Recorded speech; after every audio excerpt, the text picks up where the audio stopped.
दोस्तों, कई बार व्यक्ति अपनी त्रुटियां नहीं निकाल पाता।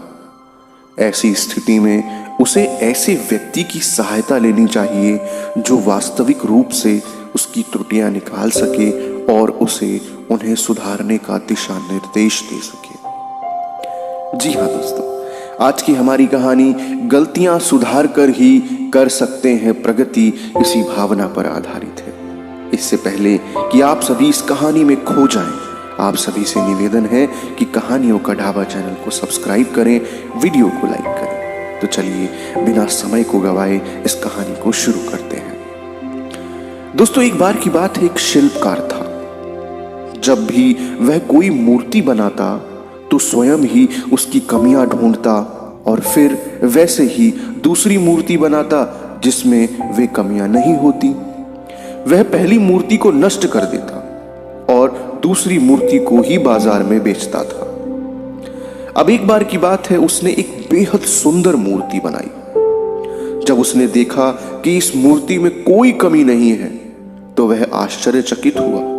उसने खूब सूक्ष्मता से मूर्ति को जांचा और जब पाया कि मूर्ति में कोई कमी नहीं है तो वह रोने लगा।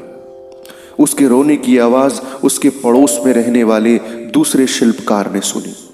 वह उसके पास आया और उसके रोने का कारण पूछा। शिल्पकार ने कहा कि मुझे इस मूर्ति में कोई कमी नहीं दिख रही। पड़ोसी ने पूछा, जब कोई कमी नहीं है तो भी तुम क्यों रो रहे हो? शिल्पकार ने कहा, जब तक मुझे अपनी कमियां नहीं दिखती तब तक मैं अपनी कला को सुधार नहीं सकता। आज मुझे कोई त्रुटि नहीं दिख रही, इसलिए मुझे रोना आ रहा है।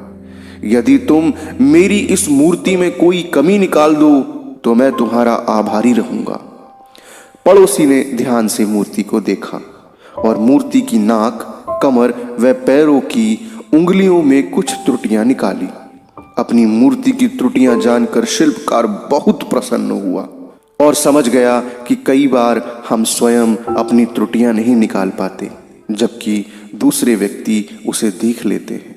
इसीलिए स्वयं की त्रुटियां निकालकर सुधारने के साथ साथ दूसरों से भी अपनी त्रुटियां जानकर सुधारी जाएं तो व्यक्ति बहुत प्रगति कर सकता है, क्योंकि ऐसा व्यक्ति ही हमारा परम हितकारी हो सकता है तथा अपनी गलतियों को देखने और उन्हें सुधारने से ही व्यक्ति प्रगति के पथ पर आगे बढ़ सकता है।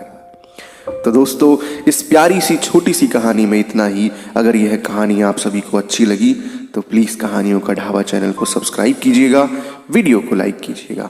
मिलते हैं एक और नई एवं शानदार कहानी में, तब तक के लिए धन्यवाद।